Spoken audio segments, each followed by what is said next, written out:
Good morning, Raptor Freaks. Lexi Out's here, and it's Friday, and we're doing a preview for the Raptors versus the Celtics. First of two games against Boston in this preseason. This one's here in Toronto at Scotiabank Arena. Tip-off will be around 7 o'clock tonight. So if you're getting down to the game, get there early after work and get down there. I'm hearing that the Raptors ticket sales for preseason have been bonkers good. People are knowing that the season's starting up. They're excited. They want to get down there. They did announce next week on Friday, the Brooklyn game will be the Brandon Ingram game. And I'm not totally sure what that means. Maybe they're giving a bobblehead or a shirt or something like that for Brandon. But as soon as they announced that, apparently it's sold out. The game, the preseason game next Friday against the Nets, sold out. That's insane.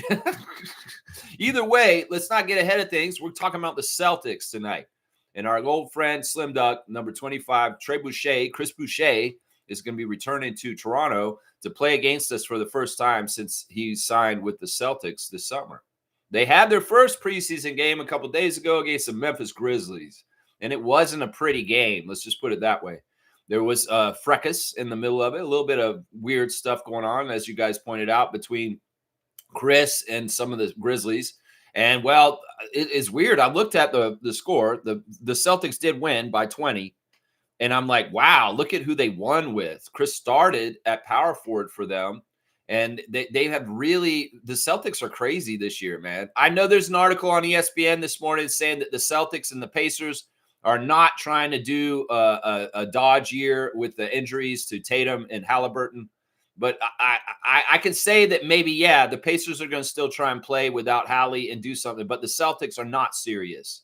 I'm sorry. You guys can try and lie to us and say we're not trying to have a down year, but your roster speaks otherwise. And the dumping of your premier talent this summer says otherwise also. And if you're going to be starting people like who you started the other night against the Grizzlies, this is going to be a long season in Boston. This is going to be a very, very long season in Boston. And I think that we should kick their ass tonight because, first of all, the Celtics have no size whatsoever. Chris Boucher may be the second biggest player on their team right now. And you know the formula for that. We've been that team before in the past, or at times where Chris was like our second biggest big on the court, and that was never a fucking good situation. So the Celtics are in that situation right now, and they are undersized. And the thing is, their style of play with their system, the way it worked so well the last couple of years is because of the personnel, because they had a really high quality starting five that could really work off each other and were very, very good shooters and very, very smart players that played the system Joe Mazzulla wants them to play very well. You don't have replacements for this right now. Drew Holiday is gone. Porzingis is gone. Horford is gone. All these guys are gone. There's a talent drain in Boston. And you know what? Anybody who's a Celtics fan, and you're delusional if you think you're going to try and win this year, because your team has told you already on the down low, even if ESPN puts out some perspective piece saying they're not going to try and lose this year, it's bullshit. It's absolute horse crap. And even if they tell you to your face, the Celtics are not trying to lose this year, they are lying to your face. Just like so many people in Washington that are involved with the president lie to everybody every single fucking day.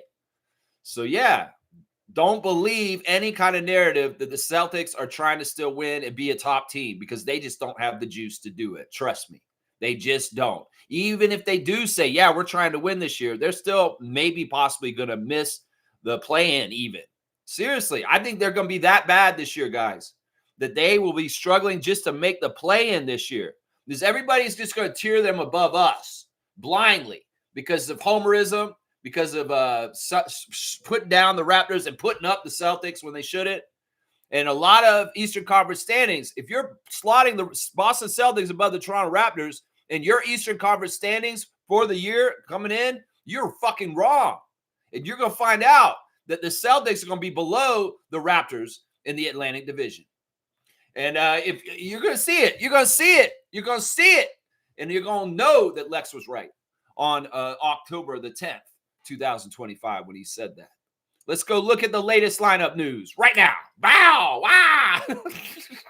I'm wild. I'm crazy. We're playing the Celtics. I got to get mad. Crazy. Now, I seen James has a question here. Maybe I should have let James get here. Another W today is Scotty playing. This is Raptor Freak James. I'm going to jump ahead in the chat because I see this. So he's asking, is Scotty going to play? I have no idea for sure, James. He is listed day-to-day on our injury report. He's ruled out for Wednesday because of left knee tendinopathy. So it's basically like he had a sore tendon in his knee from Wednesday, and that's why he sat that game. I hope he does come back because he still needs to shut up some people from Monday. Yeah, I hope he does come back. Scotty, it's the Celtics too, bro. And it's Slim Duck. You got to go say hi to Chris and compete against them for the first time ever in your career. That's right. So show up, please, Scott. Also listed, Jakob Poeltl's back was spasming earlier this week. That's why he's missed the first two Raptors preseason games. In some ways with Poeltl, he's an older player on our team. And these are preseason games. We don't really give a shit about seeing Poeltl. We know who Poeltl is. Him sitting out in the preseason games, not that worrying to me. It's not a big deal. I'd rather save him and have him absolutely healthy for the first day of the season. But if he does show up and play a couple of preseason games to ramp up just before, that'd be ideal. If he can maybe show up for the next Boston game and the last game against Brooklyn, that'd be fantastic. Shamshe is on the list still too, also with an undisclosed injury, but we know it's a hand injury because we're insiders like that. And it shouldn't be a big deal. Hopefully we hear some changes to the lineup as far as who's available and who isn't. It's very likely that we'll see maybe one of these guys come in and play. This is my prognostication. Is it very likely we'll see either Scotty, Ulrich, or Jakob available to play tonight, and one of the other Raptors will not be available to play tonight, and it'll be a mystery. It'll maybe just we're showing up, and they'll say something like, oh, IQ can't play tonight because of this or something like that, or Grady's not playing for this. I fully expect that. So I expect a trade of the injury reserve from one guy coming in and one guy going out, and the rotation will be slightly different because of that. I hope it's Scotty who's coming back. I hope Scotty plays tonight, and we'll just have to see what happens otherwise. The Celtics, let's go look at them real quick. This is such a weird team, man. I'm telling you right now, this is the worst Celtics team I've seen in like 10 years on paper. This really is a bad team, guys. Really, really bad team. Their injuries are this. Of course, Jason Tatum is out. He has an Achilles, torn Achilles, and they're not ruling him out for the whole entire season, but he is out as of now, of course. Jordan Walsh, the G League player, but also two-way, he has a groin injury. He got taken out of the Wednesday game against the Grizzlies, and he did not return after the injury. We'll have to see if he's available today. It's day-to-day. And then this is a big one for them because, honestly, this is their only big that they have right now, really, is Keita. Neemias Keita was on rest for Wednesday's game, and he's out, so he'll probably be available for tonight. But, yeah, who are the Celtics this year? I'm telling you, this is a weird-ass team, man. So Derek White is still on the team, and Jaylen Brown. So those two guys are the carryovers from the excellence of the Celtics, but that's it. And White and Brown are good. Don't get me wrong. Those guys are badasses. But they're not going to have the firepower and the whole bunch of people add into the pot like Drew Holiday and Kristaps and all the other guys they had. They just don't have it anymore like that. In some ways, there's been a slow drain of talent out of Celtics with all the wheeling and dealing they did, going back and forth with Drew Holiday, losing some big young players like Robert Williams III and other people in the past. There's been a lot of turnover in the Celtics on the down low in the last couple of years since their championship. And you know what? In some ways, they are not going in the right direction, if you ask me. I think they seriously are going for a lottery pick this year because they want to add a premier talent at the end of the year. And they are not. They can lie through their teeth and say that they're trying to win this year. They are lying because their roster build is a losing build right off the start. So in the starting lineup right now to replace some of the players that have left, Anthony Simons, not a bad young guard, but I'm hearing that they're not too high on him already in Boston and that he's already in trade talks, that the man just showed up in a trade and came there and they're already throwing him into trade talks left and right. So I think maybe the Celtics aren't really impressed with him for some reason.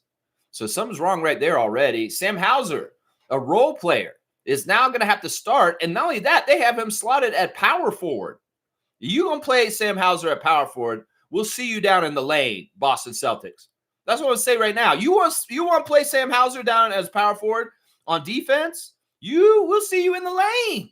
That's what I'm saying right now. And that's why Scotty needs to play tonight so he could beat up on a little baby named Sam Hauser and beat his ass in the corner. Well, oh, you're not starting Sam Hauser at power forward? Oh, you are going to start Chris at power forward.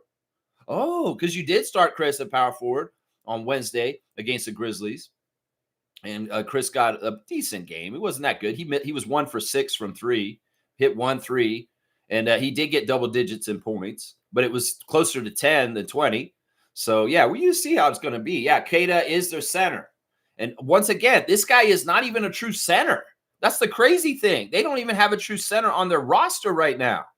They have no true center. Last year, they had Porzingis and Horford, and both those guys can legitimately be centers, obviously. There's nobody on their team this year that's actually a true center. Keita, Cornette is gone even.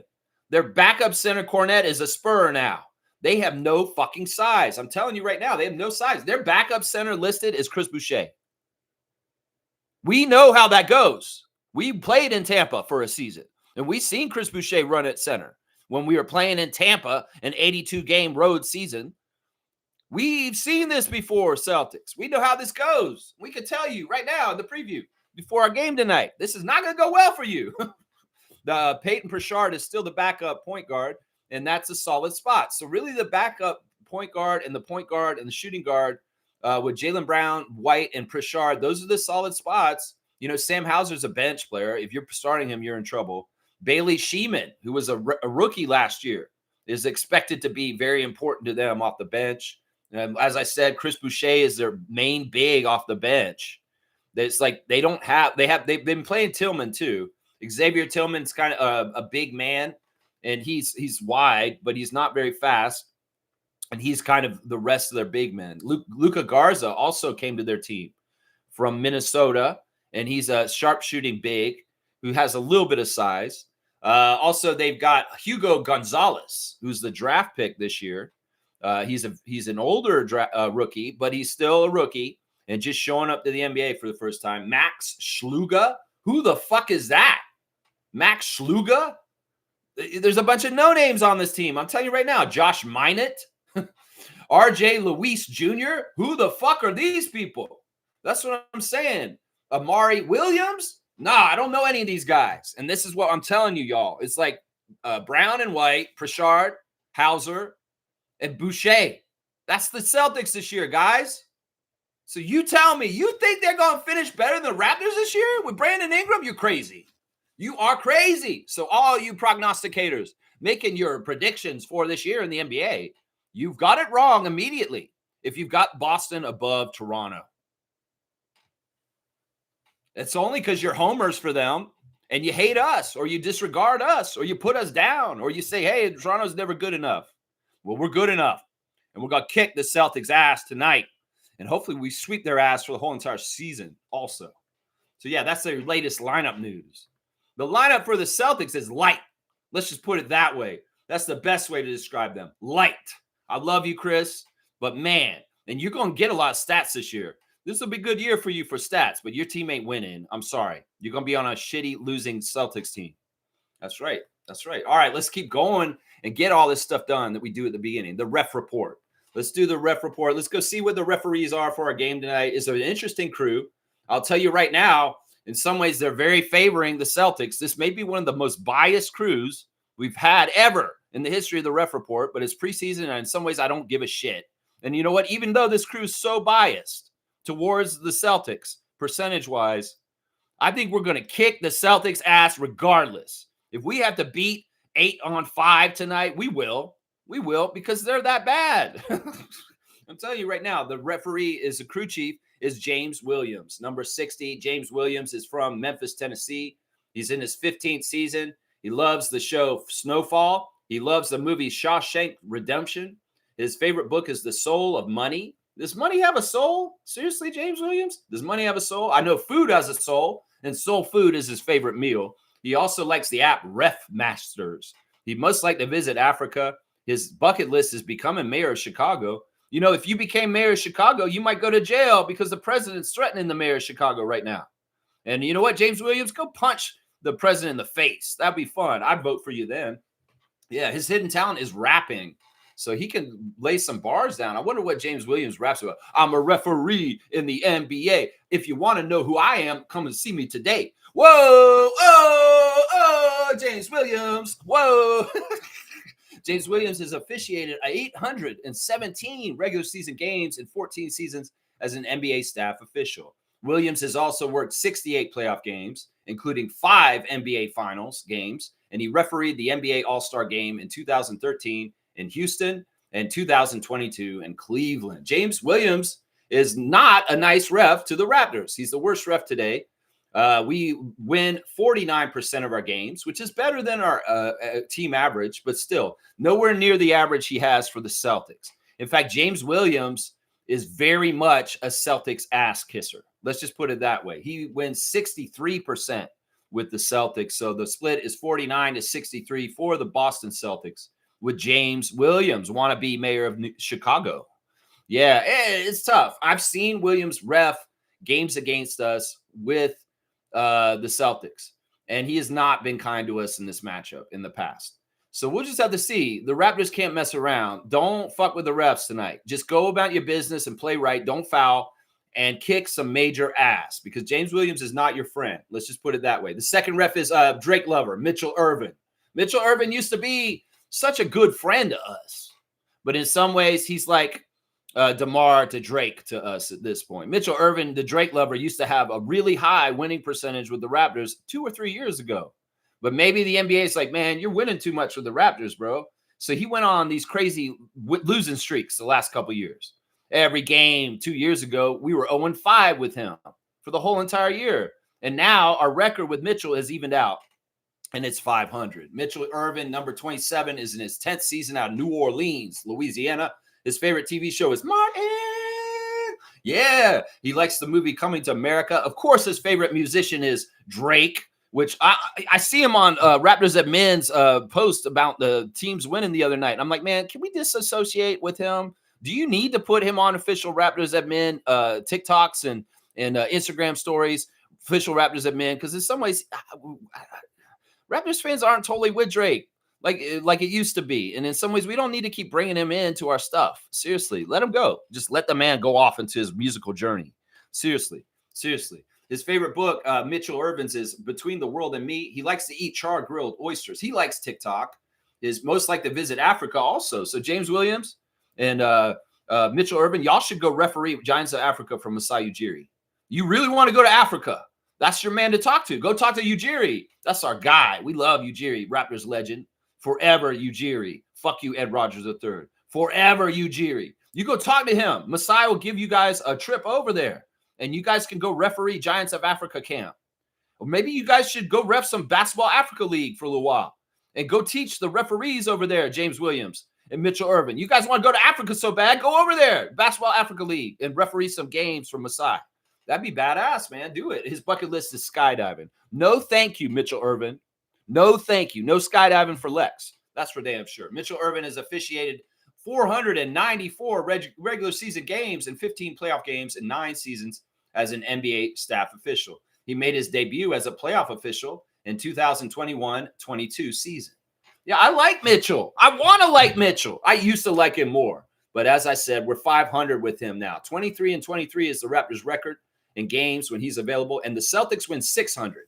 So it's 500 to 600. 60%, 50% for the Celtics with Mitchell Irvin. The last ref is a mystery ref, y'all. And it's because they're bringing up somebody to referee this game that does not normally ref the NBA. He's not a WNBA ref, but he has refereed in the WNBA a little bit. He's refereed way more in the G League, and that's Klajamula. Klajamula does not have information. I cannot tell you the splits on Klajamula, but I do remember Klajamula refereeing Raptors 905 in the last couple of years. So there's a G League ref as the third ref tonight, and it's really, I see a lot of them involved tonight on the NBA games in the preseason. Chalisa Painter is refereeing a game in Portland tonight. Also, Nate Searley of the WNBA is refereeing in San Antonio, and Gina Catanzariti is also refereeing tonight. So they're giving a couple of the other refs in the other leagues, the WNBA and the G League, a chance up. And our trainee ref tonight is Klajamula. Klaja Mula. I believe he's Albanian. I'm not totally sure. Here's the referee report for Game 4 of the WNBA Finals tonight.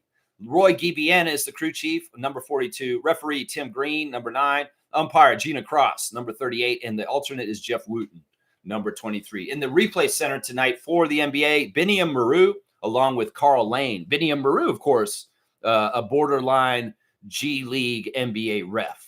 Yeah, so there's your ref report. James Williams, Mitchell Irvin, Klaja Mula. And it's not a friendly ref crew. I'm telling you right now, this is not a crew that's favoring the Raptors. They're going to be against us in 50-50 calls. I'll tell you right now. All right, let's get back into the chat and see what you guys are saying. Trevor J's words of wisdom. Behavior is sometimes greater than knowledge because in life, there are many situations where knowledge fails, but behavior can handle everything. Instinct is something powerful. And, gut stuff is sometimes, the gut and the mind are connected. Your whole body's connected. But in some ways, there's a mind in your gut. And that's why you say go with your gut. Because in an instant, your gut will tell you exactly what to do faster than your mind. Yeah, seriously. So this is true. I love this word of wisdom, Trevor J. Hopefully nobody's in any kind of situations where you got to go by your gut fast in a really bad situation. But if it is happening and it's coming up for you in the future, think about this and pay attention to your gut, because there is a weird energy inside us. And it's something like, think about in the yard, I have a bunch of black-eyed something. They're birds and they flock in my yard right now. And they're eating a bunch of seed and they're so skittish. Like if I walk anywhere towards them, they're like, and they all fly away. What makes them get scared to fly away from me? It's something in their gut. It's a natural instinct in them that this is a human coming towards me and I'm a little bird. And in some ways, I don't trust his ass and I'm going to fly away from him. So go with your gut, because that's what the natural world uses to figure out situations that are, dangerous possibly. So yeah, go with your gut. Seriously, if you feel things in your gut and it doesn't totally match up with your mind, go with your gut. Trust me. Go with your gut. That's right. Trevor J saying, happy game day. Let's go win. Yeah, these Celtics, listen, the reason why they routed the Grizzlies on Wednesday is the Grizzlies are even worse than them. The Grizzlies are, oh my gosh. When I looked at the roster for the Grizzlies that played the Celtics the other night, I'm like, man, this isn't even an NBA team. Of course, almost all of their main players were out. Jaren Jackson Jr., John Morant, Santi Aldama did play, but he was like the only one that played out of all their main players. And, nobody that was important for the Grizzlies played the other night. No KCP, none of that. So they had a bunch of scrubs, of young players, and the Celtics with their weak ass team could still beat them. And part of that was because Jaylen Brown was around still playing for the Celtics as the best player on the court. And Santi Aldama was the best player for the Grizzlies. So you do the math. And, well, a shittier Grizzlies team loses to a shitty Boston team. And that's what that is. We're not a shitty team. We played a very good team in the first preseason game against Denver, and we played them very well, and they did beat us. And then we played a team that's got to get their shit together. And Sacramento just got together for the first time finally. And, well, we're a team that is a little bit better than Celtics, and we'll see that tonight. We're going to see that tonight. I want to rout their asses. Seriously, I want to rout their asses. Trevor's saying, I was watching some clips of Zach Randolph, and Colin Murray Boyles reminds me of him so much. They have the same body type. He was a defensive problem on the floor. Yeah, I don't mind this comparison, but I don't think it's the right one still. I don't think it's the right one. Zach Randolph was like a 6'10 guy. He was a real legitimate power forward center, and he's too big. Colin is not as big as Zach. Now, some of the motions, I can see the similarities, what you're saying, Trevor, and I agree. But I still think that the best comparison for Colin is Charles Barkley. You go watch the clips of Charles Barkley and the old school stuff and see how he operated, and not necessarily outside shooting. Go look at how Charles did things around the basket. Go look at Charles on defense. Those two things will tell you more of what I'm talking about as far as the reason why I think that Colin is like Charles Barkley. He's not going to be fully Charles Barkley, Now, another guy you could compare Colin Murray-Boyles to is Corliss Williamson, former Raptor Corliss Williamson, Arizona Razorbacks, Nolan Richardson, a better college player than a better NBA player. And he did play on the Raptors for a little while. You go watch Corliss Williamson, and he and Barkley, because he was compared to Barkley at that time too, Corliss Williamson. But he's nothing nowhere near Barkley. Now, where's Colin between Corliss and Charles? He's closer to Charles Barkley than Corliss Williamson. I'll say that. So, Colin Murray-Boyles will be better than Corliss Williamson, but he won't be better than Charles Barkley. But there's a lot of similarities in a guy who's kind of got small forward height that has a power forward body that plays a power forward in a bigger game. And that's the archetype I'm talking about. Zach Randolph is a legitimate power forward. And in some ways, he had the luxury of height that Colin Murray-Boyles and Charles Barkley just didn't have. So that's why I would say it's still Barkley. You need to go look at the Barkley clips and come back and tell me. Don't watch Barkley's offensive stuff, because that's the hardest thing for Colin to measure up to. There's no way he's going to be the offensive player Charles is. But he can be the defensive player Charles was, and he can also mimic a lot of the low post stuff that Charles did.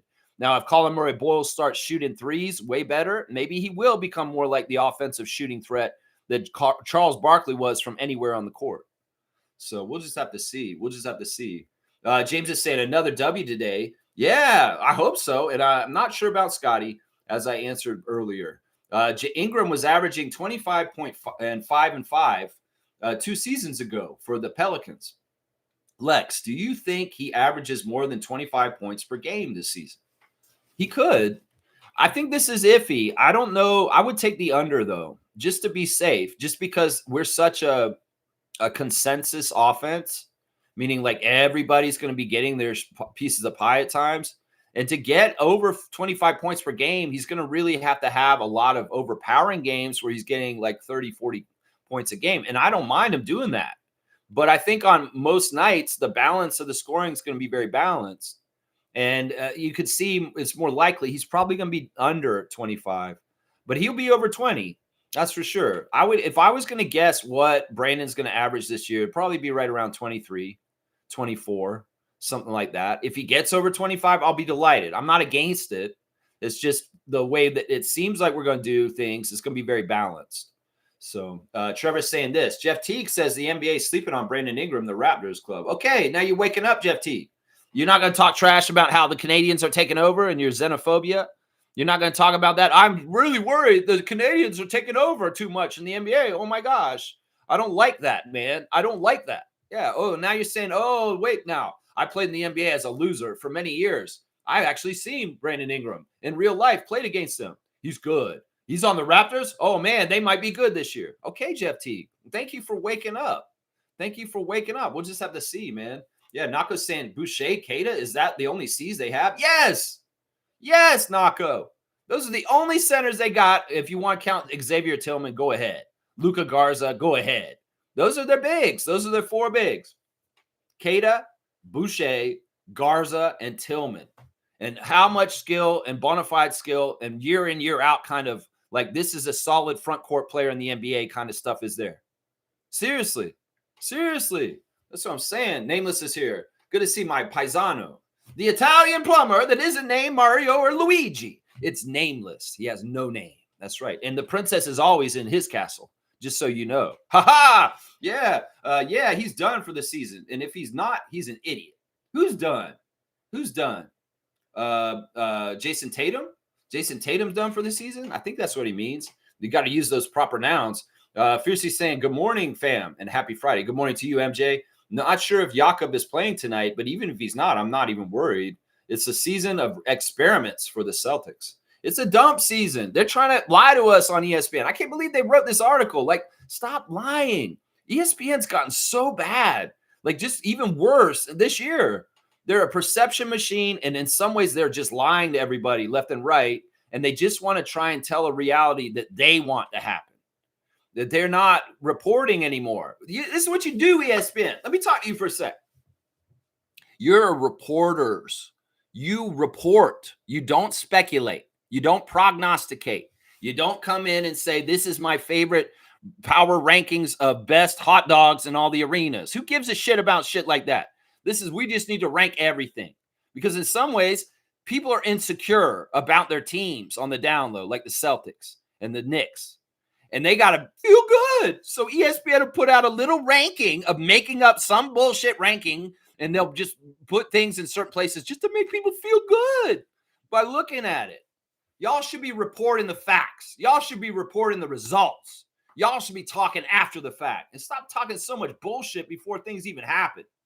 I'm sick of this shit.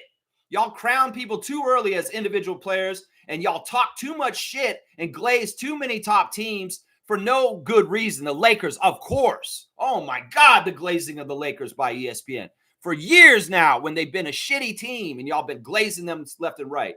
That's what I'm saying. They're a propaganda perception machine, and they are not a true news source. They are an entertainment place that has nothing to do with fucking reality anymore. And I'm sick of it. I'm sick of it. Two finger salute for ESPN. Where the fuck did Chris Berman's ESPN go? Jesus Christ. Where did it go? Where did Stuart Scott's ESPN go? Where did Rich Eisen's ESPN go? Where did Kenny Mayne's ESPN go? Where did it go? I want to find it. Is it somewhere on a cable package somewhere? Fucking, did you bury it? Is it ESPN 2500 or something? Where the fuck is it? Where is that old ESPN that I used to enjoy? It's not here anymore. It's just a fucking TMZ sports show at this point. This bullshit. Yeah, they don't even talk about anything that's real anymore in that place at all. No more. No more. That's right. That's right. That's right. And Fiercey's right. She's not scared of these Celtics. She don't care if Jakob's playing tonight or not because she knows we're going to dominate them. In fact, we may get to see Colin Roy Boyles muscle the Celtics around like they're little rag dolls for the night. Seriously, this shit's going to be happening, man. This shit going to be happening. You know, we're going to come in there and we don't even have Yak. And we'll have Sandro, Colin, hopefully Scotty, Jonathan, and we'll muscle the hell out of them around the paint. Darko, you need to attack the paint tonight. You need to take it right at them. You know Chris Boucher very well, Darko Rajakovic. You've coached him for 2 years. And you know all his weaknesses. So let's go get him. Let's go get him. That's what I'm saying right there. Yeah. Yeah. Name was saying, I miss watching the stream live. I may quit work to do it. Don't do that, my paisano. Of course, he's a tradesman. So even if, you know, you can do whatever you want, man. You could start your own business at some point. You're apprentice still right now, aren't you? Because I know you took school in the last few years and you've been doing this for not a whole long time. But once you get your apprenticeship done, you make the rules for yourself, don't you? That's right. You get your own Nameless Incorporated plumbing company. Hi, I'm Nameless Incorporated Plumbing Company. Yes, I have a blur over my face. I'm nameless. You will not know who I am until I show up to fix your pipes. So yeah, call me now. I'll do your plumbing. Nameless Incorporated Plumbing Company. Yeah, I like that. That sounds cool, man. And do like a weird blurry thing. And maybe even make your voice change too, like a changer. I'm nameless and I cannot tell you who I am, but I will show up and I will snake your drain. Yeah, that'd be cool, man. That you make the own rules when you're your own boss.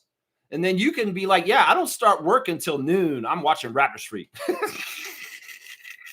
Or maybe he's putting Raptors Freak on while he's on the job. That's right. He's putting it on while he's on the job. That's right. Nako saying, and Cornette. Yeah, Cornette's gone. Cornette's gone. Cornette is, they call him the new team French Vanilla. French Vanilla is the new nickname of the tag team of Wemby and Luke Cornette. Yeah. That's the new tag team in San Antonio. French Vanilla. French and Vanilla. Actually, the Spurs have some major size. They got Olynyk too.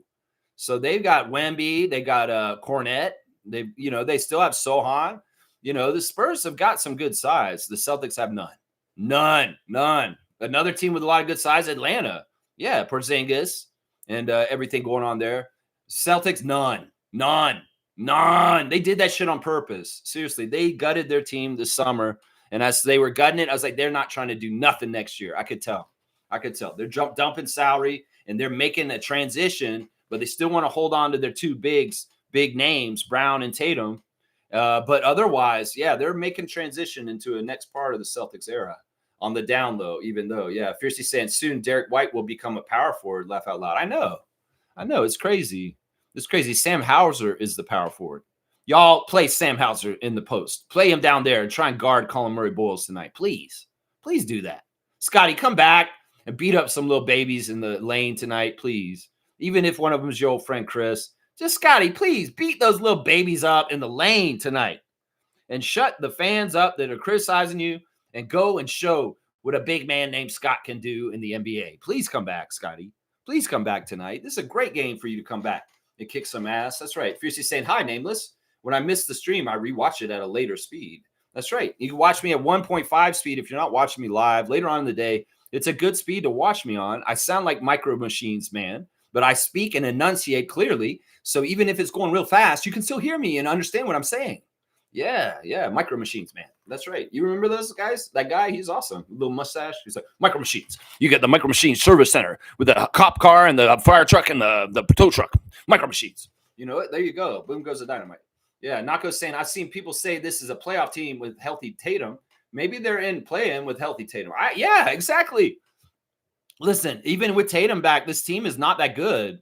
Seriously, this is a bad team, Boston fans. Don't delude yourself. If you're coming to watch me this morning, let's go see what the Raptors freak is saying. We're going to go see enemy lines. I'm going to tell you right now, Celtics fan, look at me.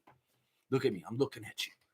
You have a bad team this year, Boston.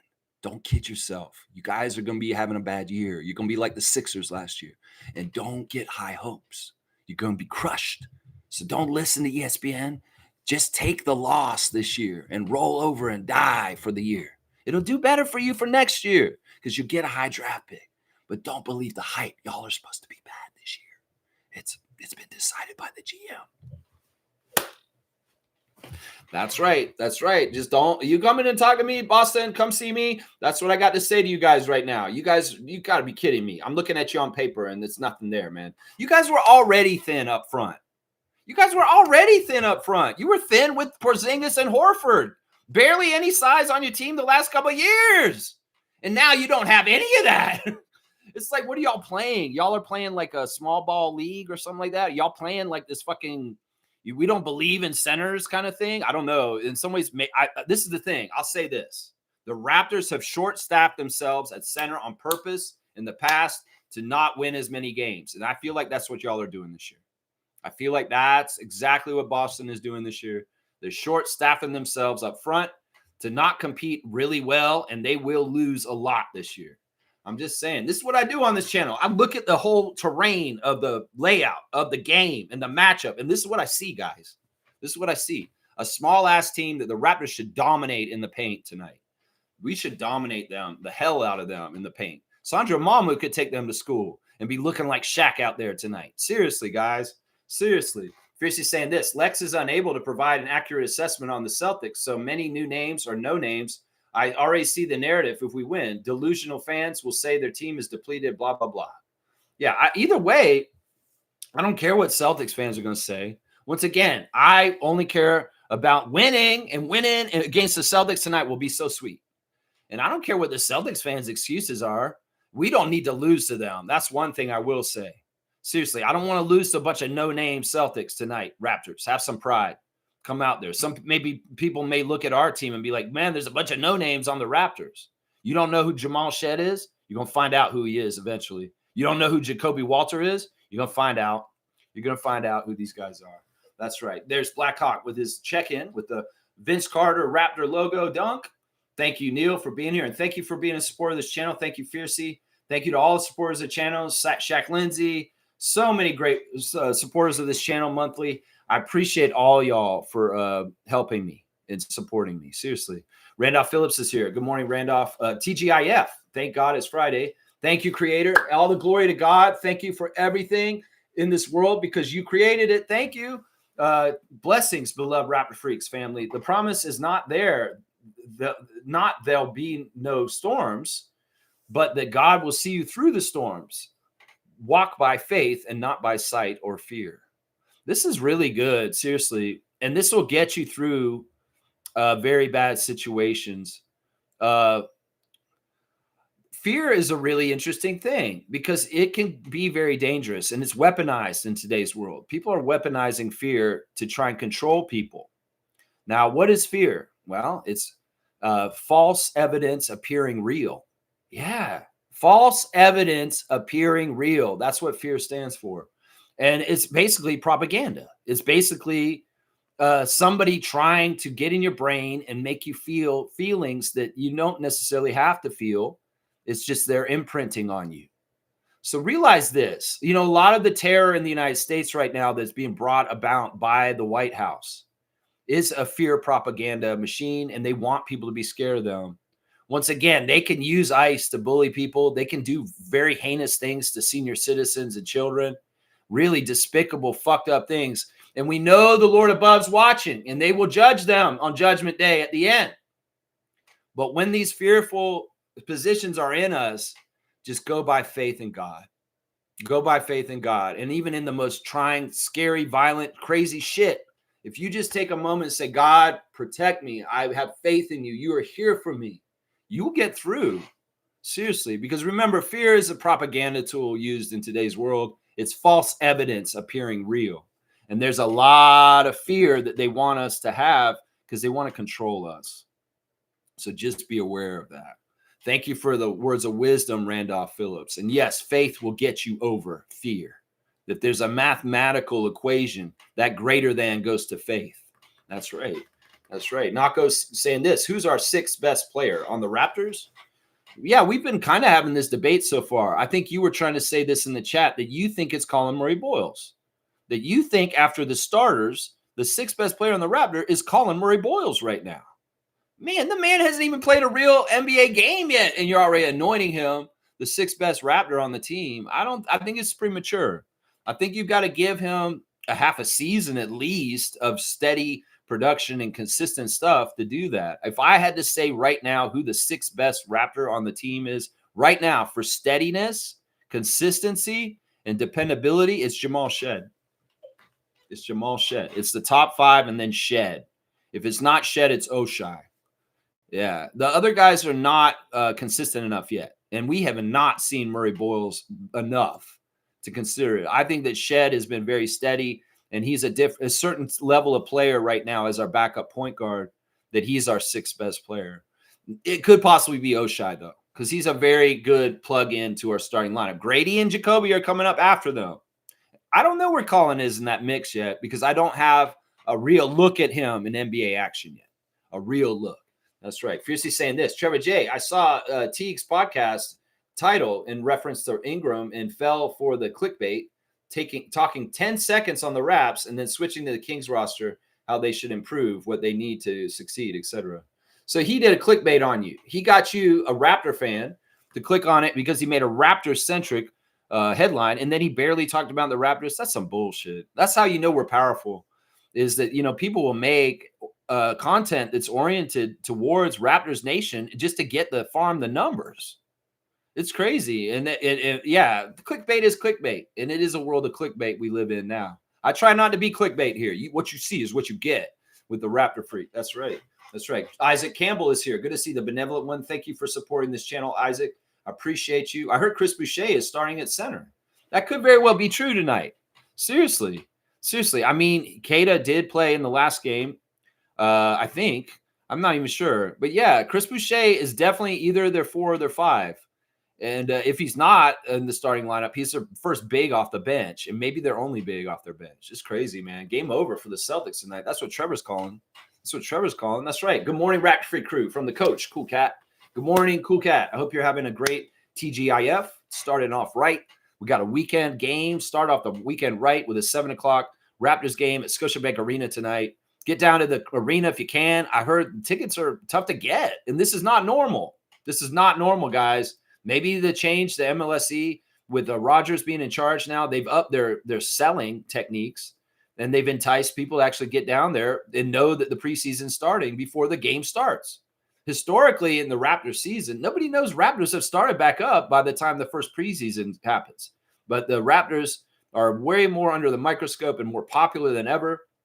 There's channels like mine that keep people informed, and well, they're coming. And this is going to be a really good crowd tonight for the game against the Celtics. It will not look exactly like a preseason game. Seriously, that's what some people were saying about the Vancouver game when we played against the Nuggets. is that's the only highlights of the whole preseason where the crowd is like active and loud and full.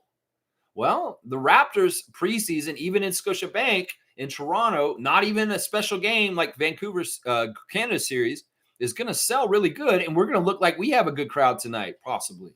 We'll see. I'll believe it when I see it. Some people are saying this is going to happen, but I'll believe it when I see it.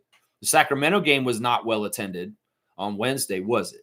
You saw the crowd, and the Kings did not get a full nothing going on in their arena on Wednesday night. That's right. Cool Cat saying this. I'm seeing the impact of the Pacers-Oklahoma City finals. Paces up, full court defense, random play. Yes, it's a copycat league, Cool Cat, and they are copying the Cats on the Pacers and the Thunder right now. And we knew that. And Bobby knew this trend already. That's why he was ahead with building our roster in the vision of this. That's the thing. The Raptors knew the plan before the plan hit and came out and debuted in the finals this year. We were already building a team with this kind of stuff. And in some ways, Scotty epitomizes that. When we got Scotty, he's this kind of player immediately. And that's why we should covet Scotty and always want him on our team. Because in the new NBA, the play hard NBA, the 94 feet NBA, Scotty Barnes is a very premium player to have in this league. How many top tier talents are willing to work their ass off as hard as Scott is? Most of them like to just do their thing, make their shots, and kind of be lazy otherwise. And that's the thing. That's why Scotty's special. And that's why Raptors fans should very much covet him being on our team for as long as possible. That's what I'm saying right there. That's right. That's right. G's saying, we know they're going to shoot a ton of threes. We need to defend those well. They can shoot the threes, but are they going to make them? And honestly, I would say this, as long as we're not allowing backdoor slips and little goofy shit near the basket, we should focus our defense on the outside because their strength is the three-point shot. They're not going to be able to do jack shit near the basket for the most part. So we should really overprotect the three-point line because people like Pritchard, Hauser, White, Brown, Boucher, they're going to be bombing threes. We know that. And if we know that already, we can game plan for it and take it away from them. They give them a mid-range, give them stuff up close and just block them. Stuff like that. That's what I'm thinking right there. Yeah, Nako's saying, I just watched some Barkley highlights. I see what you mean. They both move kind of similar. Yes. And the other thing about Barkley, Gerald, is the springs. This is the thing. Colin Murray Boyles is not a super tall guy, but he plays bigger than he is. And that was the same as Barkley. Barkley, some have speculated he was as short as 6'4" and not even anywhere near his listed height as 6'7". But he played like he was 7 foot because he could jump very high, very fast. That's the thing. It wasn't just about his vertical leap being so high. It was the fact that he was an explosive jumper. And that means he could jump and get up in the air really quick and get up high and still jump really high. And that's the shades I'm seeing with Colin already. Some of it is with his block shots. I've seen already. You can see it. And you can see it with Barkley's block shots. And some of it is also the other thing that's very similar to Barkley is the post moves, is the lane work, is the patience of footwork with pivot foot and pump fakes and going up and under and around, some Kevin McHale shit, some dream shake Hakeem Olajuwon shit. That stuff is in Colin too. He has a really good sense of shaking defenders near the basket because in some ways he's been an undersized forward his whole entire career, and he's had to learn how to evade big defenders. And it may be here's a funk fake here, and then I'll go around this way, and then there's a hook shot around you, that kind of stuff. So that offense of Barkley near the basket, pay attention to that and see what you see. And even his face, you look at him, he's got the same mustache. He's got the same mustache, I'm telling you. Let's see. Fiercely saying, I'm curious to see if there will be a change in Boucher's shooting form. I don't know. In some ways, I don't care. In some ways, we'll see. I'll call it out if I see it. I'll be like, yeah, Chris does look a little different in a Celtics jersey. Some reason he's less attractive. I don't know. We'll just see. Kareem Thomas is here. Drake lost his lawsuit to GUGM for defamation for the song Not Like Us. The worst thing that can happen now is if the Blue Jays lose to the Dodgers in the World Series. Unrelated. Once again, I'm sick of mixing it up. You know, there may have been a rock and wrestling connection, Cyndi Lauper, But I'm not about having a rap and basketball connection like we've been trying to do with Drake anymore. Let's keep it separated. Seriously, I ain't got nothing to do with rap beefs and battles anymore. And DeMar came out fully a statement on this because we came through and we saw his team in Sacramento. He got interviewed again about the Drake stuff in Toronto and how he feels exactly about Toronto. And DeMar's very clearly saying, man, I've done the most for Toronto in some ways than anybody. And he can actually make a claim on this, and it's valid. And he's also saying, no, I'm always with Toronto. I love Toronto, and it doesn't matter. And in some ways, the stuff with Drake, real ones like the Raptor freaks, people like me, understand that, I'm who I am. And in some ways, they're just like, well, shut up, Drake. And that's really kind of what it is. He knew about the new song that was coming out. He said also, he's like, yeah, I kind of know when things are coming out with this kind of stuff and what's going to be saying. But once again, DeMar DeRozan, he don't drink no alcohol. He's not caring about anything but getting in that gym and working on his game. And all this Kendrick and Drake stuff has just been a sideshow on the side. And in some ways, DeMar's not even been participating in it. He's like, y'all go ahead and say all this shit. What can I do about it? I don't care. In some ways, I've got my job to do in my NBA life. And whatever fake rap battles going on, you go ahead, make your money, Kendrick and Drake. I love you both. You going to be mad at me, Drake? I don't care. That helps you sell more records. All right. But in some ways, it's like, whatever. I still like you. You're still my buddy. But if you don't like me, that's your own damn fault. That's kind of where we're at with this. Is that Drake can diss DeMar and hate DeMar all he wants. DeMar still kind of likes Drake. He has no problem with Drake. It's Drake that has all the problems right now. And, well, he lost a lawsuit. Sounds like he has even more problems. Man, I'm just so disappointed in you, Aubrey. Seriously, man. How you go from Jurassic to get to this point where you want to rip down a DeMar DeRozan retirement jersey banner? Fuck that, man. You're not a real one if you're coming at DeMar like that just because his friend called you a pedo. Listen, guilty people react like that. Not people that are innocent. You should be laughing at that allegation.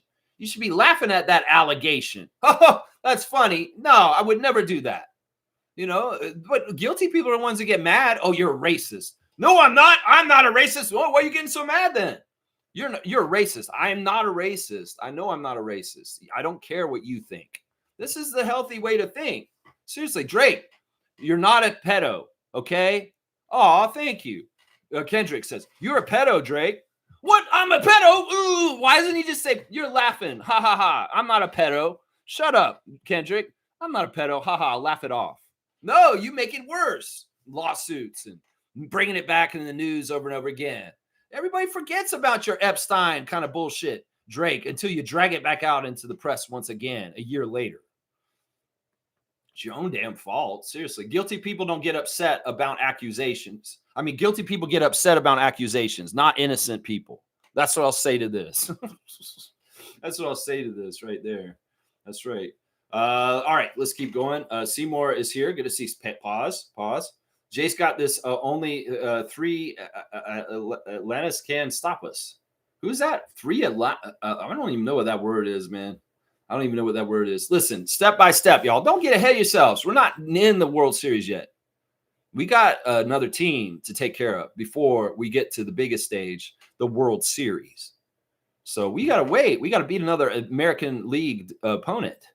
And, well, step by step. Let's not get ahead. New kids on the block. Come on now. Step by step. Ooh, baby. Wanna go one game at a time.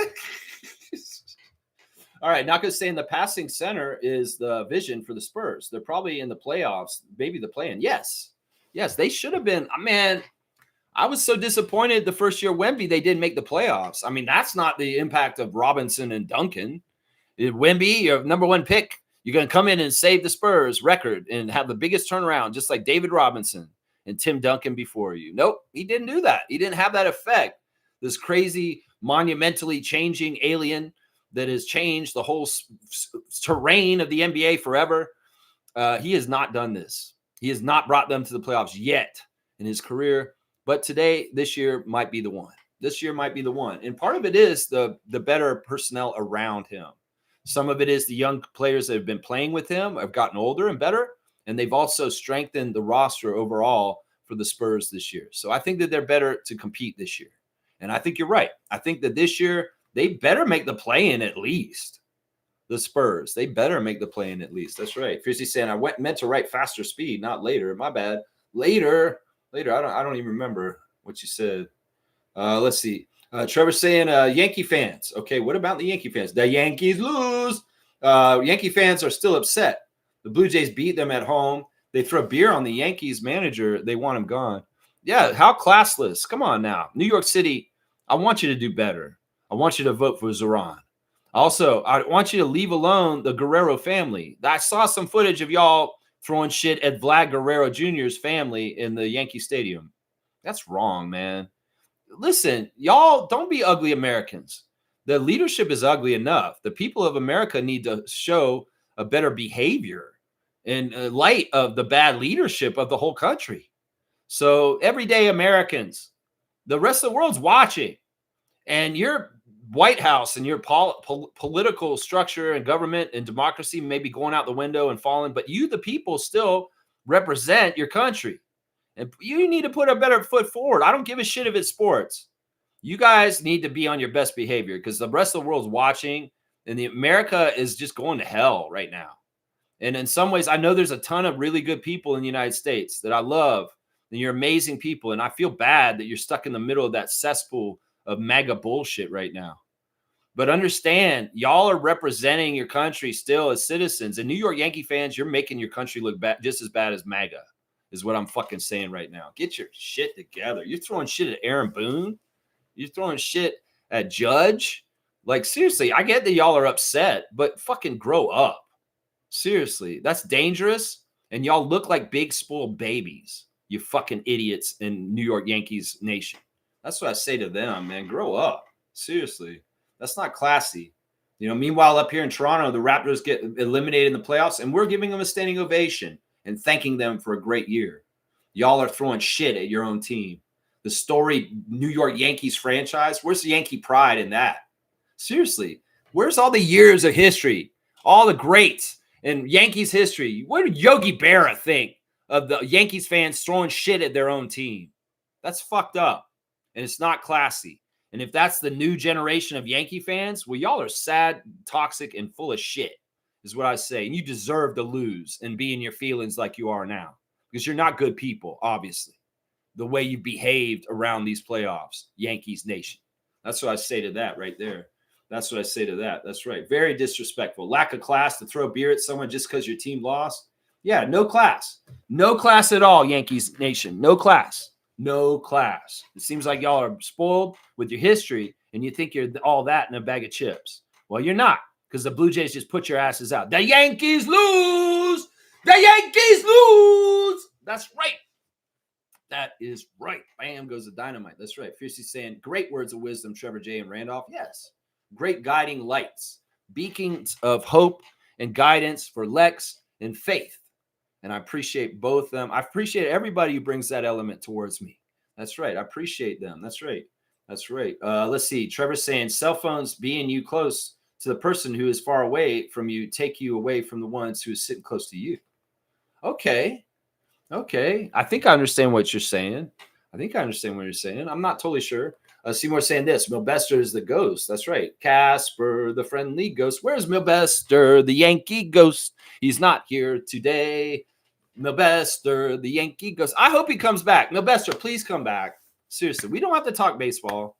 You're the one who brings it up all the time anyway. It's not like I'm trying to bring up baseball all the time, Milbester.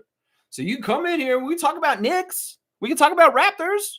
We don't have to talk about Yankees and Blue Jays anymore. I'll talk about Blue Jays while they're still playing, if you can deal with that. But Milbester, ceasefire. I am a kind man. I don't even want to rub it in on you, bro. I don't care. I'm a better winner than y'all are losers. I don't need to rub it in. I'll say hi, Milbester. Good to have you back in the chat. Yankees freak and Knicks freak. Good to have you back in the chat. I'm glad you're brave enough to be in here, and I'm going to go easy on you because you have that kind of braveness to be here. But no, he's not here. He's not here. That's what I would do. I will show this is how you be a good winner. Okay. And maybe y'all could learn. You need to lose some more because you need to learn how to be a good loser first before you can be a good winner. Oh my gosh, Cancun Bester. That's right, Cancun Bester. That's like David Ortiz is all about, saying Yankees, come on in to the veranda, Cancun. The Yankees lose. He's waiting for them in a beach chair with a little drink and a fruity alcohol drink. He's like, "Hello, Yankees, come on in."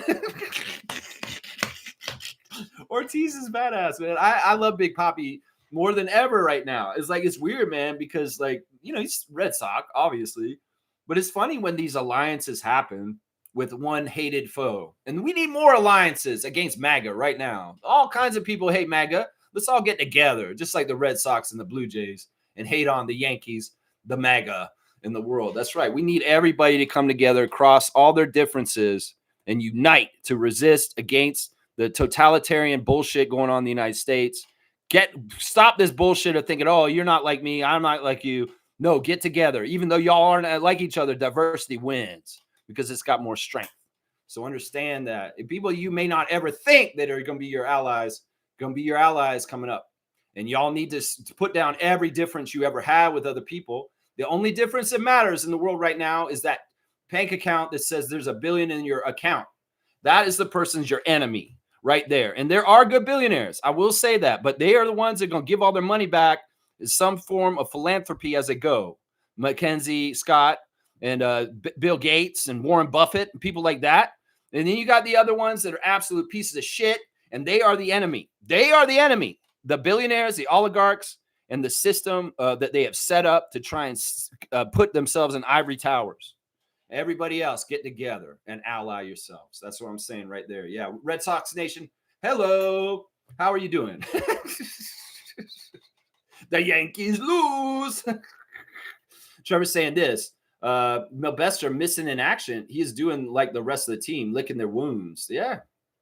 I mean, either way, Melbester, you're a good dude. We like you, man. You're our guy. In some ways, you're an unofficial Raptor freak. I know in some ways, you don't mind the Raptors. I think you kind of like them too.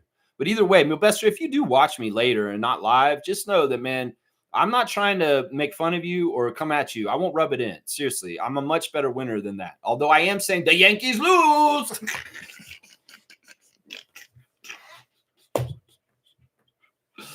Seymour saying, you don't know what 331 Atlas is, bro? It's a huge rock approaching us. Laugh out loud. Why do you think I got the telescope? Oh, you're talking about an asteroid? Yeah, I didn't know what that word was. In some ways, it's like, this isn't something I really know about. No, not too much. I mean, there are different asteroids, but I heard this asteroid won't come towards us till like in about 100 years from now. Like it's we can see it and it may be coming towards us, but I don't think it's coming anytime soon. At least not in our lifetimes, is what I've heard. Trevor's saying the Nobel Peace Prize winner, Venezuela president this morning, no Trump.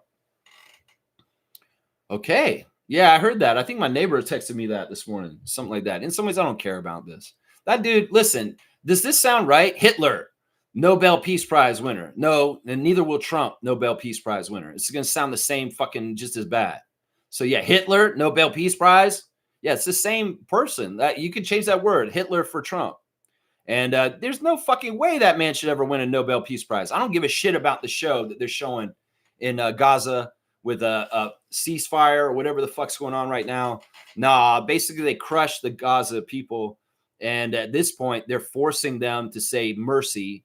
And they're going to make them agree to all kinds of crazy shit that is just not right for the Palestinian people.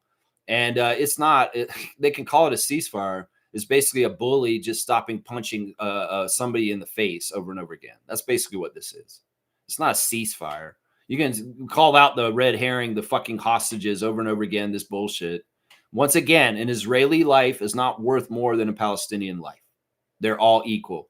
But on y'all's math, one Israeli life is worth 10,000 Palestinians. Yeah, that's the way they think over there. That's what I'm going to say. He's not a Nobel Peace Prize winner for his work in Gaza and anything because he wants to turn Gaza into a tourist strip for fuck faces like him. It's crazy, man. Yeah, all right. I wish he hadn't brought up his name. Seriously, don't bring him up, man. Seriously. Seymour saying we will see an appreciation video for Boucher. Yes. Tonight, I'm sure we'll get a little montage for Chris. and a bit of a thank you, Chris, from the Raptors organization in the arena, and rightfully so. Rightfully so. He's an important Raptor, a leader in all of our bench statistics, franchise-wise, and that's a big deal. Kaloy saying, can we get a wellness check for Milbester? I'm going to call the NYPD. Now, they have much important things to do there. Seriously. They have much more important things to do in that city than go check on Milbester right now. I'm sure Milbester's fine. Isaac's saying this. I heard you had Blue Jays hanging out in your backyard, much better than Yankees. Yeah, the Blue Jays are in my yard for sure. They've been kind of a dominant species of animal in my yard all year. It's been all about the black squirrels and the Blue Jays in my yard. Last year, it was chickadees and red squirrels. This year, it's black squirrels and Blue Jays. And the Blue Jays have been awesome to watch out in my yard. They really are smart birds. In fact, if I don't put the bird feed that they like out in the yard, they come and look at me in the window and give me like really kind of looks. It's kind of funny. Sometimes they'll fly to the bird feeder and they'll look at what's in there. And if it's something they don't like, they'll shit on the bird feeder and fly away. Seriously, I'm watching this like it's like TV, and I'm learning a lot about animals and their behavior. And the Blue Jays are very, very smart animals, very, very smart, and they're funny. They're finicky about what they want to eat. They get mad at you. They'll stare at me, and then I'll come out and I'll put the right stuff out, and they'll be so happy. They'll be so happy. It's funny, man. Let's keep going, man. Let's keep going. Fiercey saying Milbester finally ghosted us. He literally ghosted us. Oh well. He still has the Knicks to cheer on, but it will be the same result. We'll just have to see. Milbester, seriously, we're not going to pick on you, man. We know that you're a diehard Yankee fan and you are in your feelings right now. So either way, heal and come back. We'll be very happy to see you back in the chat. You're a very valued friend, and we do love you, man. All right? And we want only good things for you, okay? But not for your teams. That's for sure. That's right. Seymour's laughing. Giannis Sky's back. Good to see Raptor Freak Giannis Sky back in the chat today. Hello. What are your opinions on Marquise Noel? Marquise Noel is a fantastic big dance player. In the college March Madness a couple of years ago, he was a story and something else. Now, the man's 5'7". He's not a very big player. And in some ways, heart over height is an amazing thing. And I love that. And I wanted him to do well in the Raptors. I'm glad he made his only NBA game so far. I think he's played another one since. But he made his NBA debut with the Raptors as a rookie and did get an NBA action. So he can bona fide say, I'm an NBA player because he did see NBA action. And that's a dream right there fulfilled. But where does the dream stop with Marquise? It's too bad that he got hurt that year on 905 because it really did derail something special he was building. He was going to make the G League All-Star team. And he was supposed to play in that. And there was all kinds of stuff lined up for him. And he could have survived in the Raptors organization. But when you get hurt at that level, sometimes roster management makes you dispensable. And that sucks. That sucks. Now, he's bounced around. He's been on Capital City Go-Go. He's been with the Vipers, Houston's G League team also in the last year. But he's still hanging on. And he's still around in different places. I wish him well. I only want good things from Marquise. I'm glad he got his NBA career dream. NBA game dream. And whatever goes on from that afterwards, man, it's just tough, man. This league is tough in all kinds of ways. And you're already at a tough detriment at that size. But, yeah, he's amazing. He's a really true point guard. I love the way he passes the ball to people. And he's somebody you want to root for sure. So I got nothing but love for Marquise Noel, Raptor. Former Raptor, and in some ways a legend. That's right, Mr. New York City. That's right. Fiercely saying this, Giannis Sky, Marquise is out of the league. I believe in Europe. He was a good point guard, but we let him go because of injuries. Not sure why other G League teams parted ways with him too. Yeah, I don't know. I didn't follow him as closely. I kept up with him a bit. He was at Summer League this summer, I think. He may not be gone to Europe completely yet. He may be still trying in the G League right now. It's just that he may be on I think he was on the Houston G League team right now. I don't know for sure, though. All right, let me keep going in the chat. Guys, we're going to do the straight goods on Canadian goods right now. I'm talking about cleaning products once again. I want to give you guys lots of choices. And our cleaning products today are from Nature Clean. Nature Clean is run by Frank T. Ross and Sons Limited. They're Canadian-owned with primary manufacturing in Markham, Ontario. Most of their products are made domestically, including their detergent. They sell laundry detergent, dish soap, all-purpose cleaners, car care products, soap, shampoo, floor cleaners, glass and window cleaners, laundry detergent, toilet bowl cleaners. Yeah, Nature Clean is actually a company I kind of worked for a little while, guys. I used to deliver cleaning products out of Downsview for a company called CG, and we sold the Nature Clean products. They were a line that we had at our company, so I'm kind of familiar with them. It's a good eco-friendly brand. They really do kind of like try to have hypoallergenic stuff and just good biodegradable, eco-friendly stuff from Nature Clean. So if you see the brand Nature Clean on your cleaning products, that's a good Canadian local brand that you're supporting, a Canadian company. And also they have an eco mindset. They have an eco mindset there. Yeah. Let's see. Wayne's here. Good morning, Raptor Freaks. Get used to being ghosted. The Raptors, after the 2019-2020 seasons, were supposed to be good for us, and they weren't for various reasons. We're back. Expect ghosting. I don't even know what you mean with that, Wayne. We're talking about Milbester ghosting us because he doesn't want to face us after the Yankees losing. What do you mean ghosting? Who's going to be ghosting us? I hope y'all don't ghost the channel. If you do, I understand. I may say something one day that it's like, man, Lex, I know you're talking all the time. And man, you finally went too far. And that's just what it is. In some ways, I realize through my human design that I get projected on a lot. And I don't mind that because some people are going to have to project things on me. Some people just naturally want to compete with me. This is something that I've had to deal with my whole life.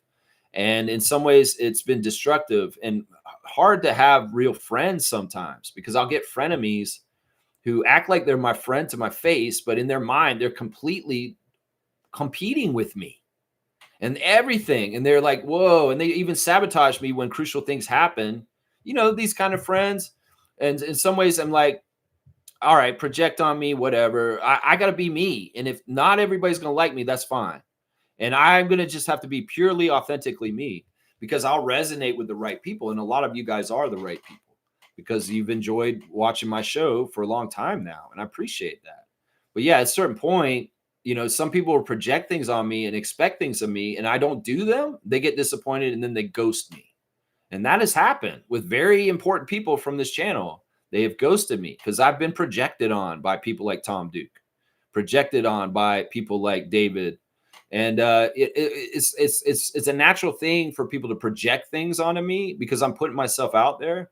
But when they find out I'm not exactly who they thought I was in real life, you know, they see me on the channel and they like come see me and then like, whoa. In some ways, it's like, Lex, I am who I am on this channel. It's just that I don't know. I don't know how to describe it. It's a weird thing. In some ways, I'm a weird guy. I'm eccentric. And I don't really like alcohol. And people that get really drunk around me, I have problems with sometimes. And that can be part of it too. That can be part of it too. All right, let's see what else you guys are saying. Trevor's saying, so Lex, the Blue Jays giving you the 2-finger salute when they're not like what you put out. What do you mean? So Lex, Blue Jays giving you 2-finger salute when they're not like what you put out. What do you mean by that? I don't understand that. Trevor, that comment doesn't make any sense. Why are the Blue Jays giving me the 2-finger salute? Giving me the Blue Jays? What did I do to the Blue Jays? I think the Blue Jays will do really well. I mean, listen, because I'm saying they won't make the World Series. I don't know if they're going to make the World Series or not. All I said, Trevor, is that we got to take this step by step. In any kind of playoff situation, getting ahead of yourself just because we beat the Yankees don't mean we're going to the World Series. And it doesn't mean that I don't think we will. It's just I'm saying, y'all can't get ahead of yourself. There's one game ahead of us, and it's the next game, and nothing after that matters. That's my whole point. I don't want the Blue Jays to give me no 2-finger salute when they win the World Series. I'd love for them to win the World Series. I'm not antagonistic of that. I'm just being real. This is the way teams need to think in the postseason, Trevor. You can't get ahead of yourself and say, oh, we're in the World Series already. You got to fucking win in the American League Divisional Series first or Championship Series. That's what I'm saying, man. That's what I'm saying. Oh, the Blue Jays game. Oh, the Blue Jays in my yard. I think if they could give me a 2-finger salute sometimes, yes, maybe. I totally misunderstood that comment. This is the problem with like two different types of Blue Jays. Y'all need to talk about real Blue Jays in the yard and not the Blue Jays, the team. Oh my gosh. Oh, that's funny. Apologies, Trevor. I didn't understand what you were saying, man. I want them to win. Trust me. And the Blue Jays, you guys, I will feed y'all in the yard. Stop giving me dirty looks. I will feed y'all. Seriously. They do. They shame me. They sit on the perch and look in the window at me like, it's so good. It's so good. All right. I apologize for not understanding Trevor's comment there. That's hilarious. Hilarious. I think he was talking about the real Blue Jays, though. Maybe not. Wayne said, no, our haters are going to go missing when we're back to winning ways. That's what you mean? No, they'll be insidious or something like that. In some ways, when a team's weak and they're having problems, it's easier for their detractors and enemies to pull them apart. That's why when Scott scores 1 point on a Monday preseason game, the enemies come and say, oh, look, Raptors, your franchise player sucks. And all the Raptors nation that believe these people and they start falling in line with them. No, see, don't do that. There's a lot of propaganda wars out there. Be true to your people and stand on the side of justice and what's right. Don't be standing on the side that's cracking old ladies' heads open. Seriously, who the fuck cracks a senior citizen's heads open? ICE does. Seriously, y'all, that has happened in the last 2 weeks where an elderly person that's peacefully protest has been attacked by ICE and had their head cracked open. That's messed up. Seriously, what side are you on? Are you on the side that abuses elderly and children by putting zip ties in them? Seriously. I can't believe anybody supports this president and what he's doing right now. If you do, you're a fucking villain, is what I'm saying right now. You're on the wrong side of history. That's right. Let's keep going. Giannis is saying thank you to Fiercey. Yeah, I like Marquise. I really do. I like Marquise a lot. Are you thinking about getting him in Greece? Is this what it is? Giannis guy is like our Greece guy, man. He's all about this. And I think he kind of came around before with Venchenko, right? And he was happy what we did, right? Because he wanted Sasha to come back. And Masai was a good person for you. And in some ways, we had to do what was right. Say, no, we can't pay you, but we'll allow you to go back to Greece and resume your amazing career over there. So, Giannis guy may be like, yeah, Raptors Freak's all right. The Raptors are all right. They let our guy come back. And, well, I think he's scouting Marquise for Greek League is what's going on here. That's why he came in here and asked us about this. The dude's amazing. I don't know what your league's like as far as with size. If a 5'7" guy is normal in your league, he's going to be fantastic if you want him in your league. Seriously, if you want him on your team, Giannis Guy, over in Greece, he'd be a good addition because he's a true point guard. He will set people up. He's very good with alley-oops. He can hit open threes, and he's a very good stealer too. He'll steal the ball out of people like that. That's my scout on him. Those are his three biggest strengths. His playmaking and assist to turnover ratio is top notch. And he can hit open threes and he will steal the ball. Now he's a liability at his height though, but he's super fast too. That's the other thing. So yeah, that's my scout. You wanted more information. There you go. Fiercely saying, at least you realize you have frenemies and can be cautious. The danger is when you're clueless about people acting funky against you. It's tough. It's tough because, man, and especially when I was younger, there's certain things that I'm very perceptive about. There's other things I'm not very perceptive about. In some ways, I've been very naive and ignorant to people and how they felt about me. And even in my adult life, I've had ugly incidences where I felt like my best friend was my best friend. And then all of a sudden they turn into my worst enemy. I hate that. I wish people would stop trying to compete with me. I am my own individual person. My life is my own path. And trust me, in some ways, y'all don't necessarily want to walk my path, but some of you may want to walk my path also. There's pluses and negatives to it. Everybody has their own path. Stick to your own path and stop judging yourself against others.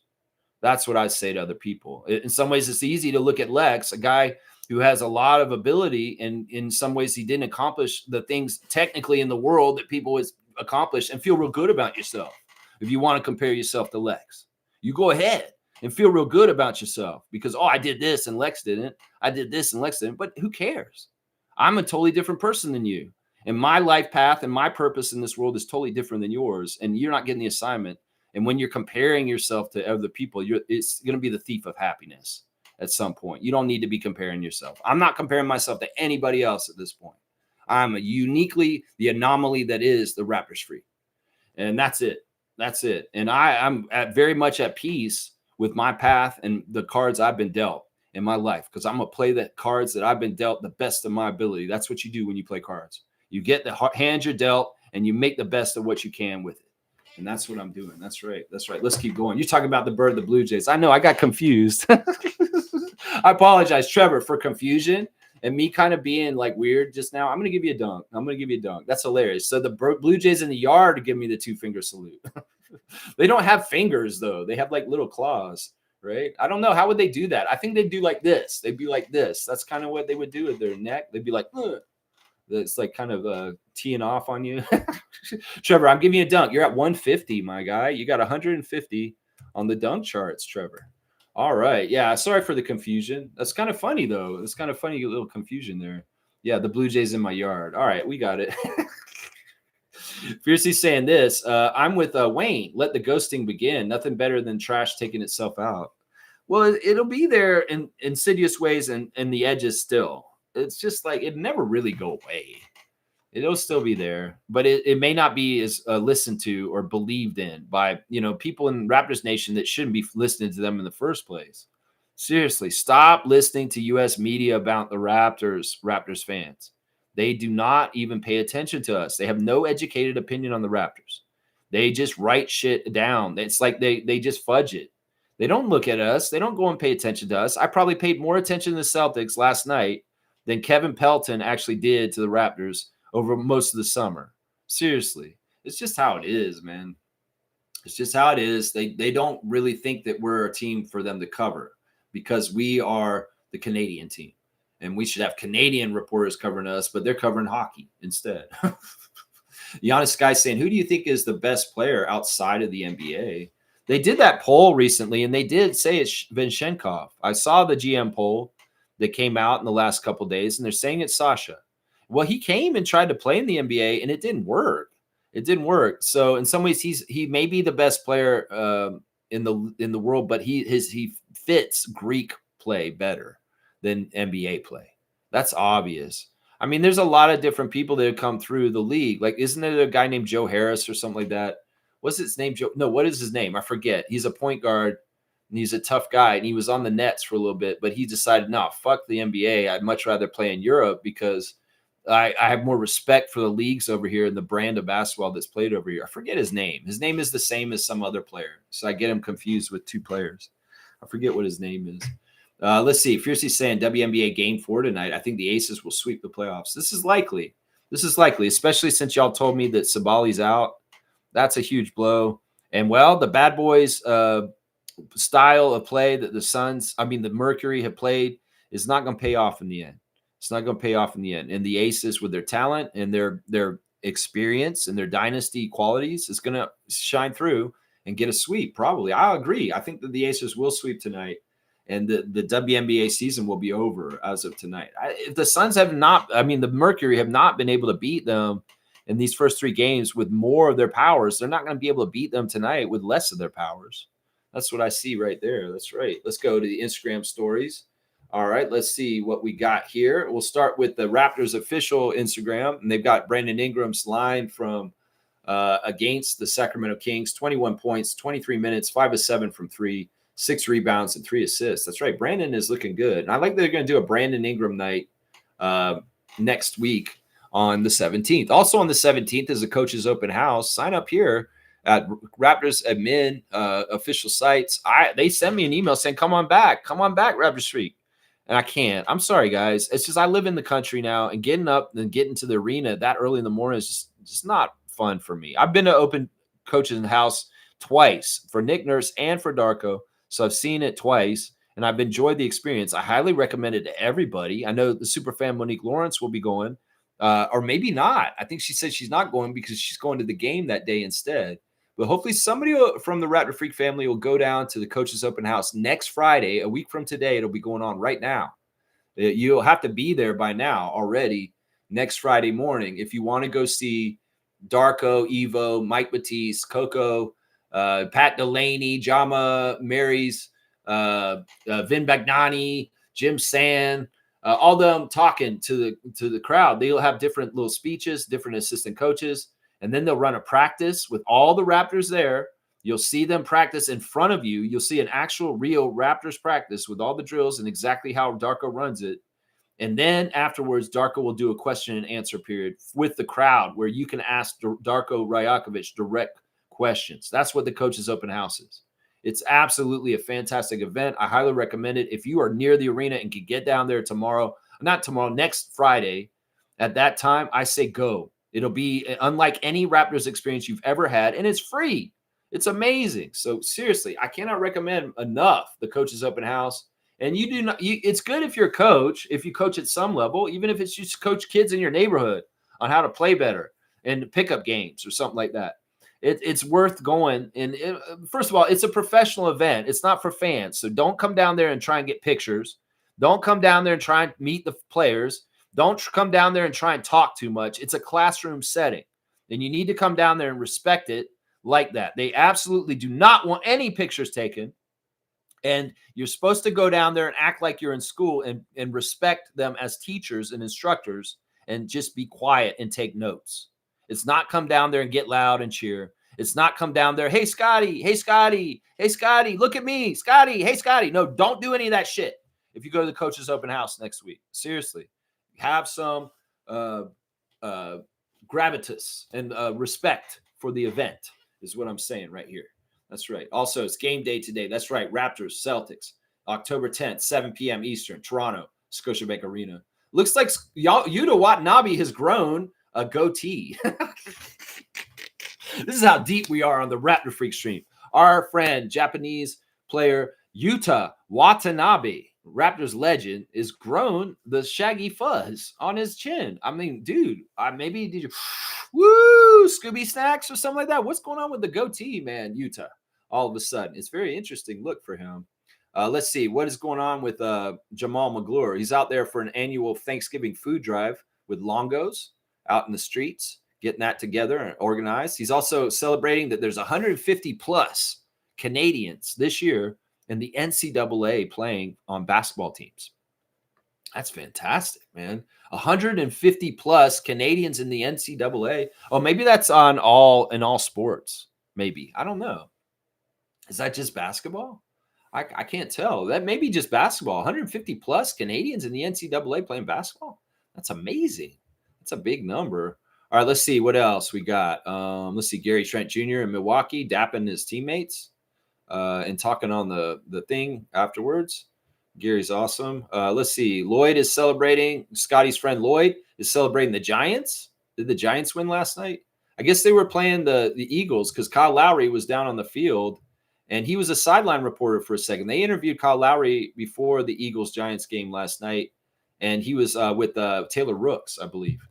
And, Kyle was on the sideline for the Eagles the whole night last night, cheering on his Philadelphia Eagles right up close. But it looks like Lloyd was dancing. So maybe the Giants ended up winning that game. Jacoby Walters got a picture of him with IQ on his Instagram right there. I love it. Man, those guys have a good bond. Walter and Quickly. I like that. Jamal Shed is in an art museum, standing next to art and looking all artsy. Is that Jamal? Oh, no, that's his brother, Jay. It's his brother, Jay, actually, in the art museum. It's not Jamal. It's actually his brother, Jay Shed in there. And there's a picture of the Houston Days with Jamal Shed and his old teammates from Houston.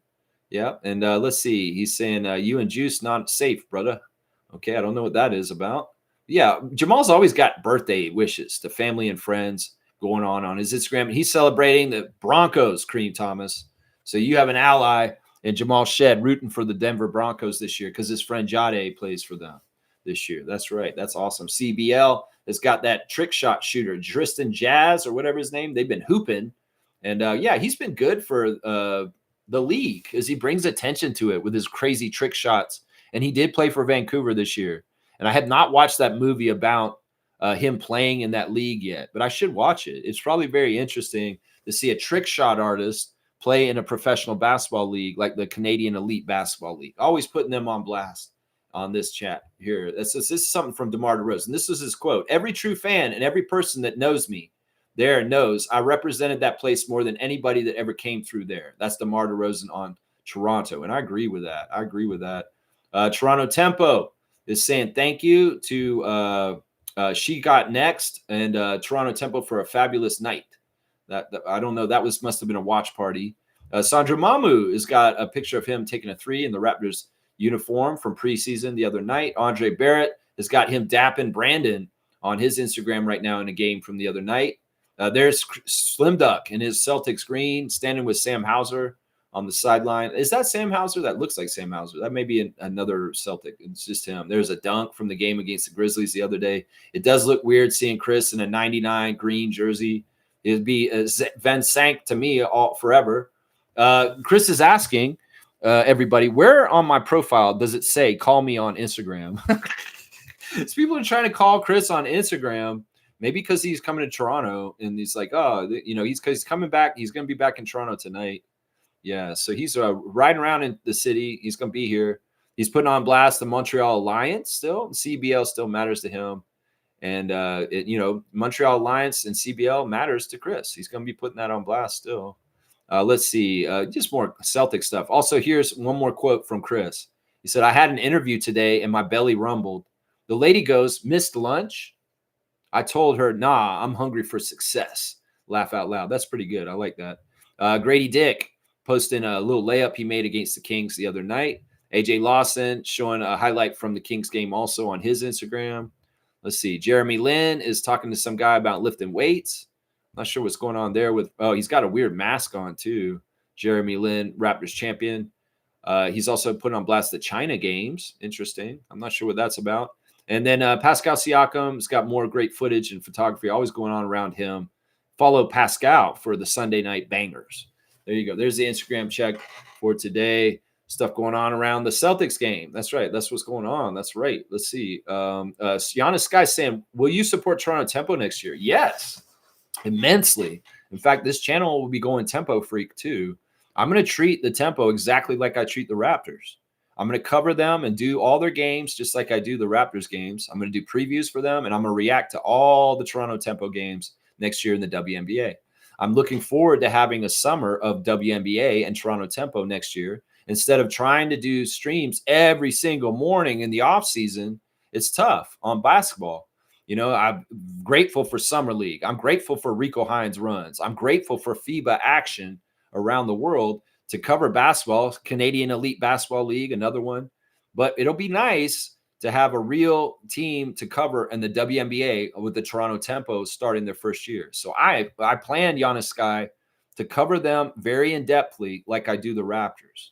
So, yeah, this will be a good channel for keeping up with the Toronto Tempo. And we are going to be learning more and more about the WNBA and putting it on blast on this channel more and more. We've been playing WNBA fantasy for 3 years now to get more accustomed to the players and learn them. And, well, we're more fully into it. That's why we're talking about the Aces in the finals tonight against the Mercury, because WNBA coverage will happen on this channel, especially as we hit the ground running with our brand new franchise, the Toronto Tempo. That's right. Pacers wave DeLon Wright. Yeah, this is cold, man. This is so cold. DeLon Wright got knocked out in a game earlier this week on the Pacers, and they cut him immediately after getting hurt. Man, that's a sick, cold world. That's what DeLon said. Man, this is a cold-ass world. The man got hurt, and the Pacers just discarded him immediately. Amazing. I was wondering if DeLon was on that team partly because of Siakam, because we know that they're old buddies from being on the Raptors in the early days on the bench mob. But, man, no loyalty there, and I feel for DeLon Wright. I don't know how much longer he's got in the NBA. This may be near the end right now. That's right. That's just, in some ways, that's not classy, Pacers, to do somebody like that. But I get it also. You guys got to be on top of it. I think they replaced him with, what's his name? Oh, my gosh, that guy's so annoying. He's a three-point shooter that's been on the Knicks the last couple of years. And we would have him on our – it's not Cam Payne. I think it's Cam Payne they replaced him with. I think they brought him in right afterwards. So, all right, let's keep going with the tabs. Raptors Reddit reactions. Let's see what's going on in the Reddit world. They've changed the logo on Raptors Reddit to a blue and white basketball, and they put Go Jays Go. So they're fully trying to support the Blue Jays on our Raptors Reddit place. They've got their pregame discussion here. And let's see. All right. Somebody on here saying, Drizzy, please forgive. We already lost Pac and Biggie. Why do you think, you think this is going to get out of control where people can get murdered on different coasts? Is that what you think this is going to get to? Man, I hope not. I mean, seriously, we don't need this kind of division. We don't need this kind of violence in this world. Your play acting violence, Drake and Kendrick, is fine. But when it actually goes into where somebody's getting hurt, like I remember last year, didn't a security guard at Drake's house get shot outside his house by somebody? See, this is why this rhetoric and y'all building up this stupid ass feud doesn't serve anybody, because there's dumb repercussions on the outside of it all. So I'm with this Redditor. Drizzy, please forgive. We don't need another Tupac and Biggie Smalls. Seriously, man. In the way you just keep going on this, man, you're going to get somebody hurt. Well, you did already. It was your security guard outside your house. Let's see. Also, somebody's saying on Reddit, last night was a good night for Canada because all the teams won. That's right. I love that. I love that. Somebody on here saying that Brandon Ingram's got to take all the game tying and winning shots for the Raptors this year. Maybe Lou Williams kind of thing for him this year. He's we go all clutch at the end of the game. They're giving the ball to Ingram. He's going to take over. Maybe that might be right. That's right. That's right. That's about it. I'm not even going to look at this anymore. There's some insulting stuff on here. I don't want to give it the time of day. Seriously. The Raptors Reddit, you're out of pocket still on some of the stuff that you post. You really are. Let's see what's going on. Is there anything interesting on Blue Skies? Not really. Not really anything interesting there. Just a dumpster fire of BS. Oh, they're talking about Survivor. Here's Josh Lewinberg talking about Survivor. Okay. All right. Yeah, it's funny because this is what happened on Survivor this week, guys. This is a spoiler alert. If you watch Survivor and you haven't watched it yet from Wednesday, I'm spoiling it. If you don't want to hear me, just cut it off right now. The two Canadian guys who were on the season of Survivor got eliminated this week. One of them got eliminated. He was a prison guard from Saskatoon, right? This big, huge guy named Jake. He's hanging out by the water, and a poisonous sea snake came up and bit his foot, while he's just chilling down there. And he could have died, seriously. So they medevaced him out.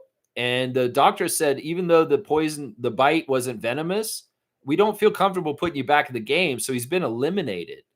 Now, what Josh Lundberg is posting here on his Instagram, his Blue Skies, is this was a foreshadowing, because what ended up happening is, all right, the Canadian guy from Windsor, this guy Jeremiah, and the Canadian guy from Saskatoon, when they found out they were both Canadians, and Jeremiah said, I'm from Toronto, actually, even though I'm born in Windsor.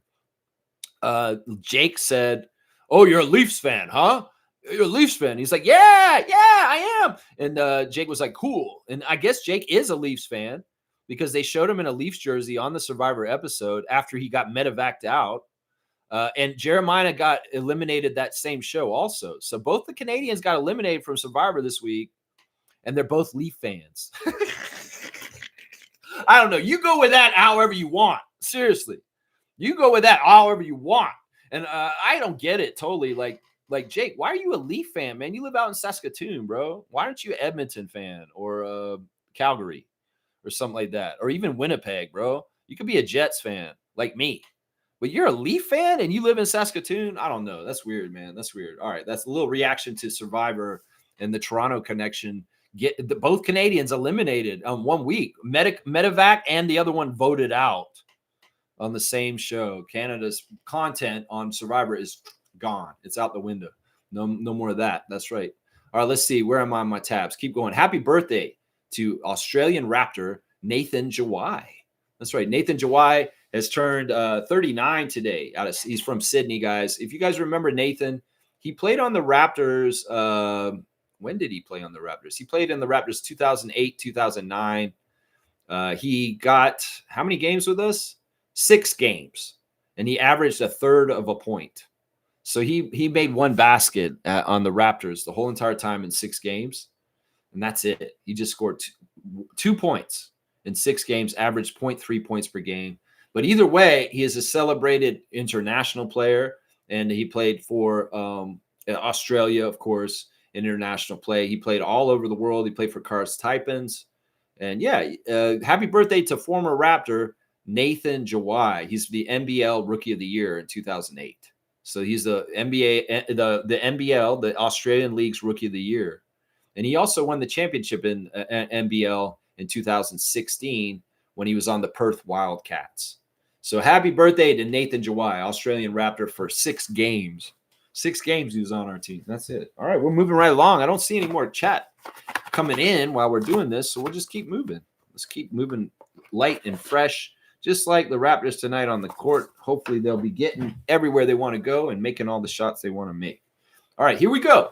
Full name answer. Please give me the full name answer on this not so classic card. It's a mosaic shiny card, and it's a more recent card, but it's still a player that's not on the team that is he's on right here.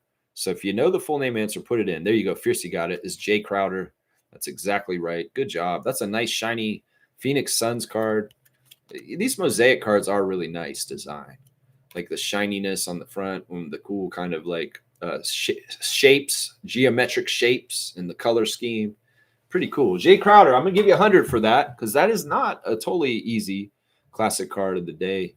Fiercey Salsera, get in the classic card. Let me see who got it yesterday. Slug Deezy did.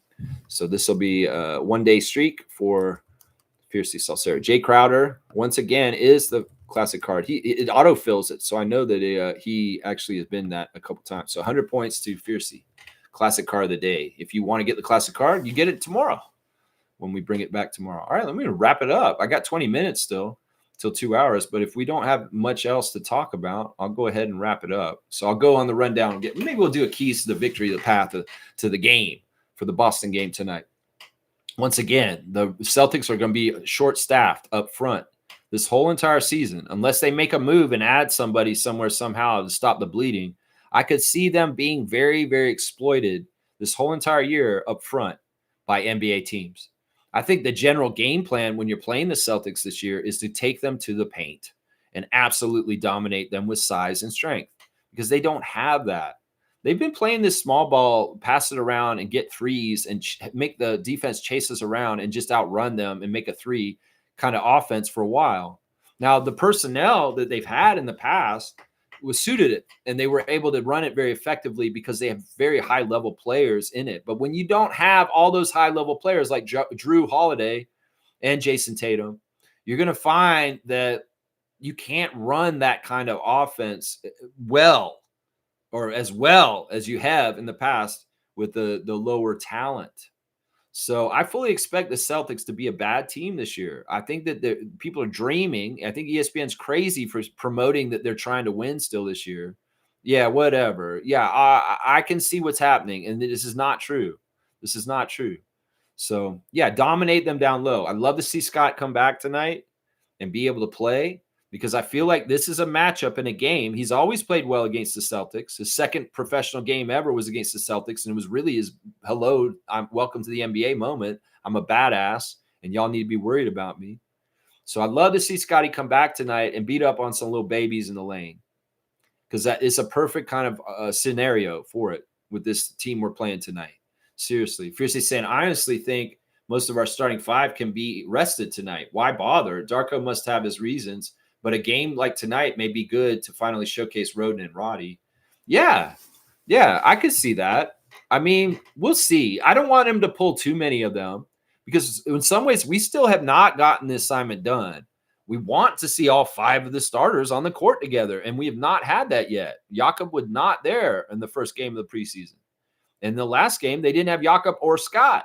So I'd like to work towards getting the whole 5 out there before we start the season against Atlanta and Wednesday, the 22nd, because honestly, we got to see that look together and we still haven't. It's like, I hate this stat where they keep saying the starters have not been playing together. We need to accomplish this shit. Now, maybe against some of these lesser teams we're about to play in the preseason, Wizards, Nets, 2 games against the Celtics, it may be, you're right, that they're going to go deeper in the bench, and we may be seeing David Roddy make his Raptors debut tonight. That may be very likely, honestly.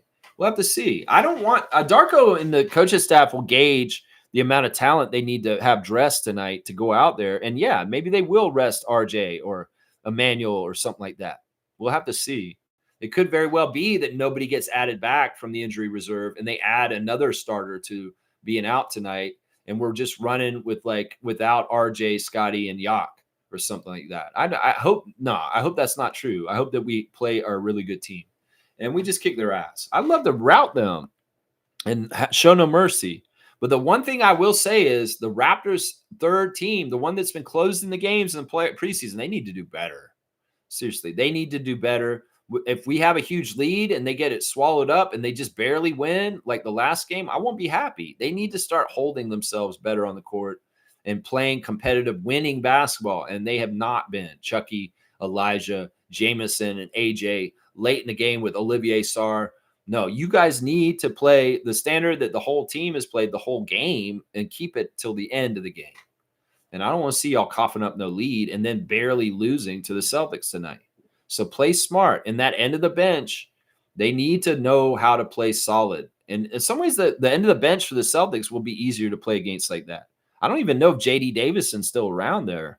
He should be, though. I think he's still on their team. I'm not totally sure. So, yeah, injury report right now as it speaks is Scotty, Jakob, and Ulrich are day-to-day. But who knows? They could be playing. They could not be playing. It could be either way. Celtics are listing Jason Tatum, of course. And also Jordan Walsh and Nemes Keita are both day-to-day also. So we'll see what happens there. The refs for the game tonight, James Williams is the crew chief. He favors the Celtics heavily. Mitchell Irvin is the second ref. He favors the Celtics. And the third ref is a G League ref, Klajamula, will be getting training tonight as a third ref. So watch the third ref. He could be a little goofy just in case because he's inexperienced. All right. So take advantage of the size difference, Darko, and take that personnel and take them to the lane. Dominate the paint. Get all the rebounds. If you guys can shoot really good from three also, that's great. Limit the Celtics threes. Really irritate them on the line because in some ways the stuff in between and close to the basket is not going to be there for them, especially with a premium defender like Colin Murray-Boyles patrolling around out there. So, yeah, really guard the three-point line. That's a key to the path to the victory, to the win. And bully them. Bully that team. You're the bigger team, Raptors, so bully the hell out of the Celtics tonight. That's what I'm saying right now. Trevor's saying LeBron James will be sidelined for 3 to 4 weeks to start the season. Yeah, and somebody said, why don't you rub that Hennessy on it? That's hilarious. I love that. Whoever said rub the Hennessy on it, that may help you, LeBron. That's hilarious. Yeah, LeBron's so goofy, man. Like, seriously, it is what it is. You're going to be out for a little while. And, well, if this is your last year, well, some people may get robbed of seeing you play one last time because you're not going to be available to play on the beginning of the season. And there's going to be some road trips you're going to come through.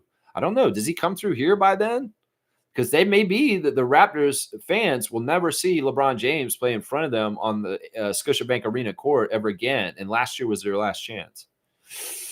That's what you have to think about with this. And that's why the Laker ticket is going to be very premium this whole year, because the speculation that LeBron could hang it up is very real. It's very real. 23 seasons is a long time. It's a long time. All right, y'all. Thanks for watching the Raptor Freak stream. I hope you all enjoy the game tonight with a big Raptors W. The Yankees lose. And I appreciate everybody. I'll be back tomorrow with reaction to the Celtics game tomorrow at 9:30. Every day we're here. You know, we're talking Raptors every single day on this channel. We'll be talking tempo to next summer all the time. Canadian basketball. Oh, yeah. CBL. Yep. Raptors 905. Of course. We caught it all covered here. If you love basketball in Canada and you want to follow Canadian basketball in all realms, whether it's the CBL, whether it's the Team Canada basketball, whether it's the Raptors, the tempo, the 905. We got our hands in it all and we're watching it. That's right. All right. I appreciate everybody. I hope everybody has a great Friday, TGIF.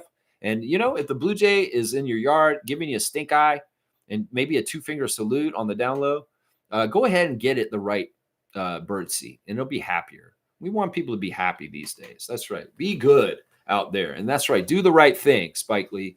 You know what? Things happen. You got to do the right thing. And the right thing may be not very lawful. Let's just put it that way. It may not be lawful because if the government is awful, nothing is lawful. And that's what I'll say right there. All right, let's go, Raptors. Beat the Celtics. I mean it. Beat